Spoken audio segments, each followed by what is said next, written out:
that fails to meet basic international standards of fairness and due process. But it's equally important to understand why millions of Pakistanis continue to stand with Imran Khan. To his supporters, Khan represents something larger than a political party. He's a national hero who first brought Pakistan extraordinary pride on the world stage as a cricketer, devoted himself to philanthropy and public service, and then challenged a political system that many Pakistanis believe have failed them for generations.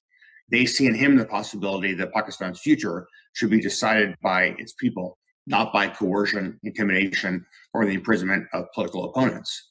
But there should be no mistake that today we are here to talk about this matter as a question of his human rights, as well as the humanitarian concerns relating to him and his wife's wrongful detentions, illegal detentions, and mistreatment and even torture while spending time in prison. Today, you'll hear from two people for whom this is not an abstraction or a political argument. They're Imran Khan's sons, and their father is in prison, and I'm honored to introduce them.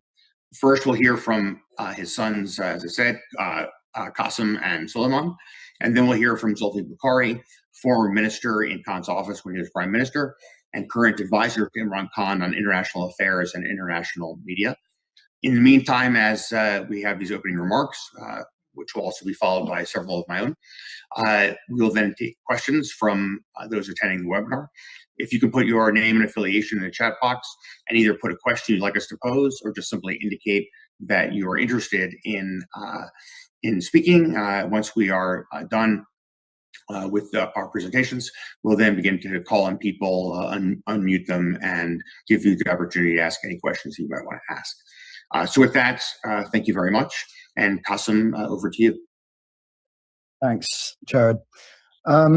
So I just want to say a few words that I've prepared. So the first thing I'd say is my father is mentally the toughest person I've ever met. He's spent 22 years being laughed at in politics before finally winning an election. He survived a brutal assassination attempt and has faced multiple. Now he's endured nearly 3 years in solitary confinement without breaking. But his body's paying the price for what's being done to him. He's 73 years old. He's held in a cell roughly 6 feet by 8 without windows or natural light. He's often held there for more than 23 hours a day.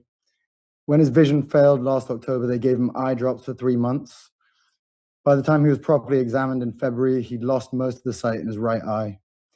Last week at Pakistan's Supreme Court, the judge said that the medical board's own report showed his pulse and heart rate were not normal.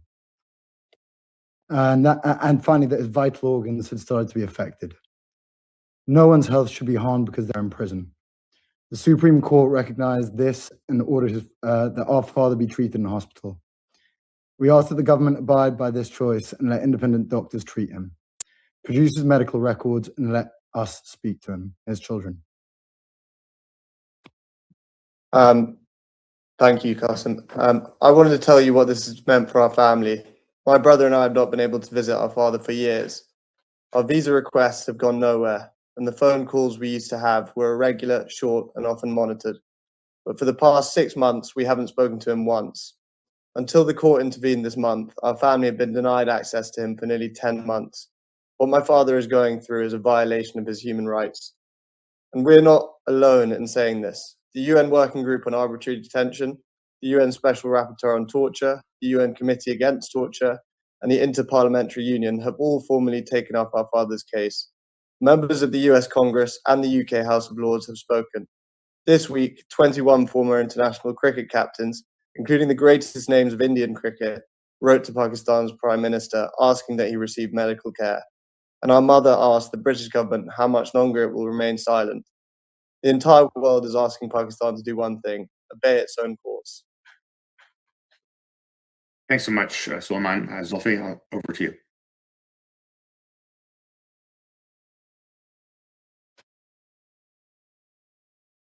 You're on mute, Zulfi. Sorry. As Suleiman and Qasim have stated of where they are in terms of what's happened in the past few days, I'll just add to this is that this is not just a contempt of court, it's a complete mockery. The Supreme Court of Pakistan, which is the highest court of the land, has ordered certain things to be obeyed by. The first and foremost was to take him to Shifa International Hospital. That was not the case. He was taken to a public hospital, and